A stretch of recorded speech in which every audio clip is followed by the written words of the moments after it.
Hello, dear friend.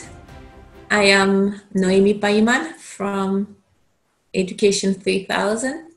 And today we'll see a very important subject. It's called Neuro-Education, how to combine all the findings of neuroscience with education. And it's very important to have solid basis and to understand the brain and the connection of the brain with the heart and what we really need for a good practical education with long-term memory and fun and creativity and activities. Let's begin.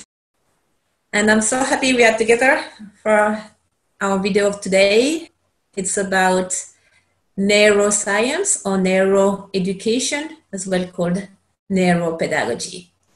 On the screen, we can see the neurons, and what really we want, what we want to achieve is to have more synapses and more connection between the brain cells. We have many cells. The number is not so important. What's important is the communication between the cells, create new paths of learning, finding solutions, do a project, new connection, basically. A good tips for that, you know what it is to drink water. If you drink a lot of water, if you are well hydrated, it means we have the possibility to make more connections and to be more agile, more faster, more connected with ourselves, and to process information faster and better. So when the kid is a little bit thirsty, that means it is already a little bit dehydrated and it needs water. So please, water, because it's a conductor, meaning electricity flows better with water, and that's true. So water for the brain is a very good idea. What we want is plasticity. Here is, you can see the cells, how they grow, and all the connections between them. More connection, more path, a brighter brain. Neuroeducation. Neuroeducation started in 1988. It's quite a while. And it's called the discipline that promotes a greater integration of education science with those that deal with neurological development. It started with Dr. Gerald Prest in Germany, Freiburg University. This presentation is based, among others, on the research and the work of Dr. David Bueno, University of Barcelona, Spain, Dr. Javier Blumenfield, University Rey Juan Carlos, Barcelona, and Dr. Ana Forés, Education Science, as well from Barcelona. They have a very nice video on YouTube. It's called Neuroscience and the New Education. It's in Spanish. Motivation and exercise. So the three experts I mentioned state, and I totally agree, the acquisition of long-lasting knowledge, long-term memory, not this short-term, no, long-term, requires always motivation and an active attitude. If you're active, you're motivated. When a child is sitting during long periods of time in a classroom, it is anti-natural. I repeat, it is anti-natural. So we have to change that completely. And then they say the physical exercise improves the brain oxygen in the brain.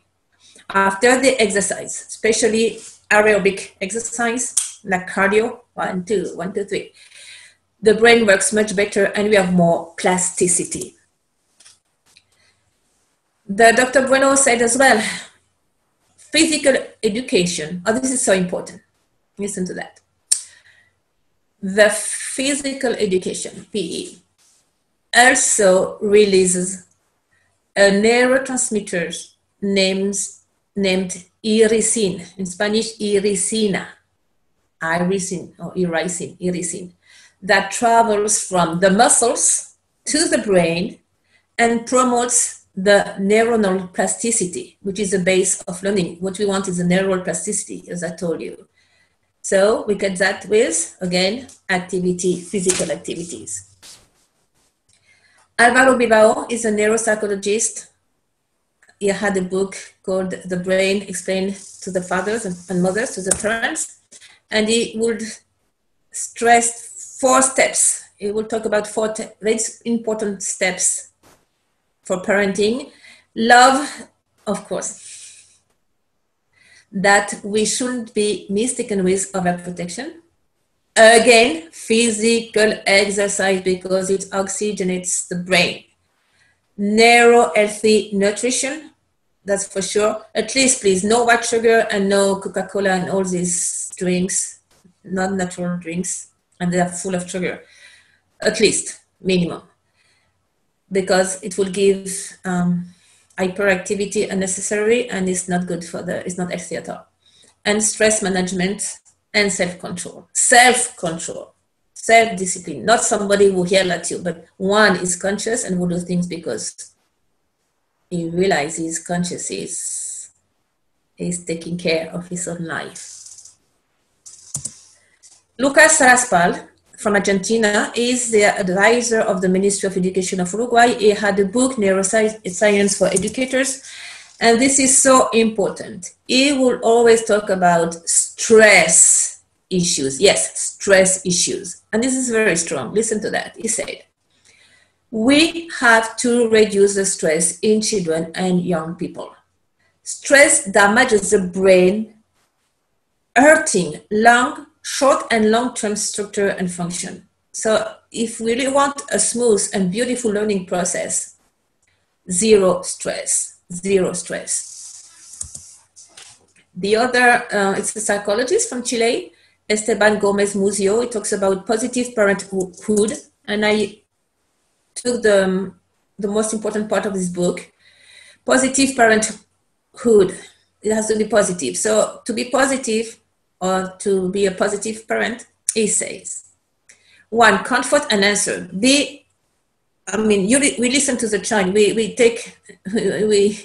pay attention, and if they say something or want something, we are with him or with her. Not, oh no, I'm busy. I am with the phone, and I am. No. We really focus on them. Offer confidence. Listen. Oh, that's important. Let the child know where you are going and when you return, or where we are going as a family somewhere and return, or what we are going to do during the day. They love to know. Like the adult, we love to know what we are doing. The other one, give them an object that gives security. So see if what they are looking or the video they're looking is for security, or they are more geared to fear or false adrenaline, false adrenaline, or false stimulation. It has to be security and with good ethic and more. Be positive. I love it. Take a big breath before acting. If you go like that, okay, I stop, I breathe, and then I act. Never act upon anger or when you are overstimulated. And reflect on, how did you grow up? Are we passing down a pattern? Like my mother was yelling, so I'm going to yell with the same tone of voice, actually, even. Or I accept to start something new with new paradigm or something I really want and like, and that's me. So we take the challenge to cut, to stop, to break a chain or a cycle, and we start a new cycle. This is our responsibility and own choice. The other part is a doctor called Nicolas Lehan from Argentina. It talks a lot about the unity of the mind, the body, and the brain, and he really wants and promotes an integral education, integral teaching learning process, or learning teaching process, where we both learn as the adult and the children and the youth and the baby, and we all go together. It's like we walk together the path of learning, and it's a lifelong journey. And he said again, children today need to be in motion to incorporate and consider this information. It's a must. And he talks a lot about something called the positive stimulation circuit for learning, PSL. And this we will talk about that in the following videos. Thank you very much. That's for today. We have so much more videos and material to share. So we keep in touch, and yes, of course, let's change this education. We have a great adventure and many things in front of us.